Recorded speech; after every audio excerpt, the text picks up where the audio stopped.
हर विधानसभा में हजारों कार्यकर्ताओं की जो हुजूम, महागठबंधन कार्यकर्ताओं की जो शक्ति भारतीय जनता पार्टी ने देखा है, उससे मजबूर होकर 10 साल में कभी जो नरेंद्र मोदी जी पटना की ओर नहीं देखते थे, पटना को अपना बपौती समझते थे, आज उनको रोड शो करने को हमने मजबूर कर दिया। ये बात नरेंद्र मोदी जी से मंच, साथियों, दोस्तों, भाइयों और बहनों, हर सभा में मैं चाहता हूं कि सभी का नाम लेकर मैं उनको सम्मानित करूं।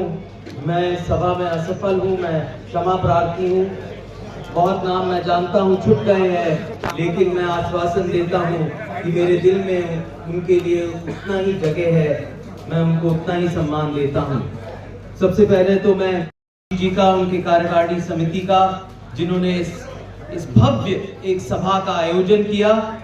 ये महत्वपूर्ण और कीमती सभा है दोस्तों, मैं दिल से आभारी हूं, क्योंकि यहाँ पर जो हम निर्णय लेंगे वो एक तरह से वो निर्णय 1 तारीख का निर्णय होगा, और वो निर्णय एक तरह से ये सत्ता बदलेगा, हालात बदलेगा। मैं हर सभा में शुरुआत तो करता हूं एक बात कह के कि कोई संदेह हमारे दिल में या हमारे मन में होना नहीं चाहिए कि किस वजह से हम मैदान में उतरे हैं इस संघर्ष के लिए, इस चुनौती के लिए, हालात को बदलने के लिए। क्या वजह है?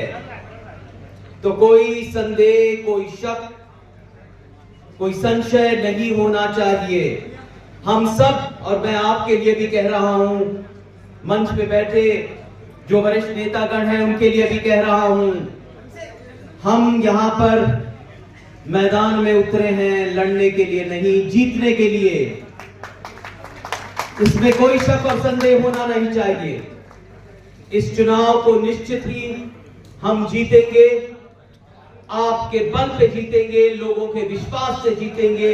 आपकी ताकत, आपकी मजबूती, ये जो खूबसूरत गुलदस्ता है महागठबंधन का, जो ये आप देख रहे हैं मंच पे, हम सब एकजुट हुए हैं। हम एकजुट इसलिए हुए हैं क्योंकि हमारा मकसद एक है, हमारा लक्ष्य एक है,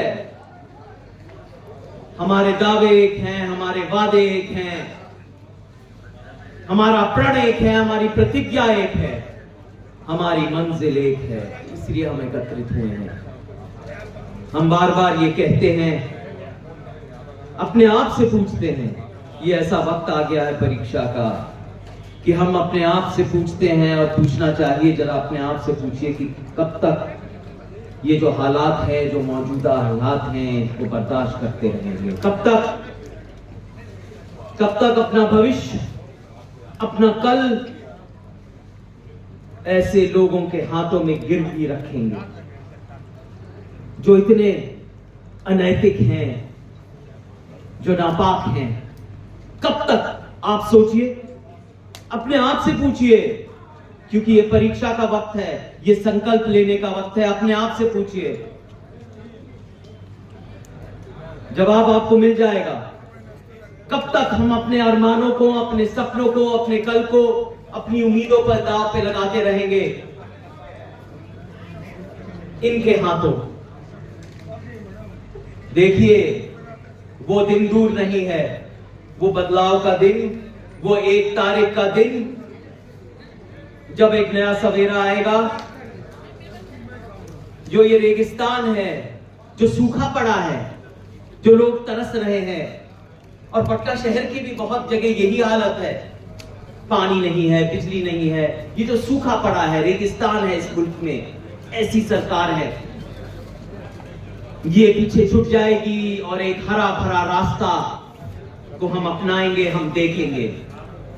वो दिन दूर नहीं है। हमने संकल्प लिया है दोस्तों, हमने संकल्प लिया है, दोहराइए उसको। अपने आप से पूछिए, कब तक बर्दाश्त करेंगे? भाषण का यह वक्त नहीं है, ये करने का वक्त है। और आप जानते हैं हमारी कथनी और करनी में ज्यादा फर्क नहीं है। जो कहते हैं वो करके दिखाते हैं। कोई सियासत कहीं भी हो, वो खोखली है, एक मिट्टी का ढेर है, और मैं ये कह रहा हूं कि वो मिट्टी का ढेर जो है वो 1 तारीख को गंगा जी में बह जाने वाला है। सर, आप अपनी पटना साहिब की जनता क्या तो कुछ क्या करेंगे? कुछ उनको बताइए कि कुछ आप विकास उनके लिए क्या-क्या मोदी जी करेंगे? को भगा रहे हैं, मोदी जी को विधायक साहब के पास क्या हो देखिए यहाँ पर बिल्कुल अच्छा सवाल है। मैं हमारा एक क्या होगा? डेवलपमेंट क्या होगा? बिल्कुल सही सवाल है। इसी को तो लेकर हम एक सकारात्मक योजना और एजेंडा लेके आए हैं। हमारी राष्ट्रीय एजेंडा भी है जो बेरोजगारी का है। हमारे कांग्रेस पार्टी का एजेंडा है कि हम जो शिक्षित जो युवक है उनको पहली नौकरी पक्की कर रहे हैं। जो गरीब महिलाएं हैं सालाना 1 लाख रुपए दे रहे हैं। यहाँ पर किसान के लिए भी आए हैं। किसान की जो हालत आप जानते हैं उनको राहत देने के लिए भी आए हैं क्योंकि ये ग्रामीण इलाका भी है।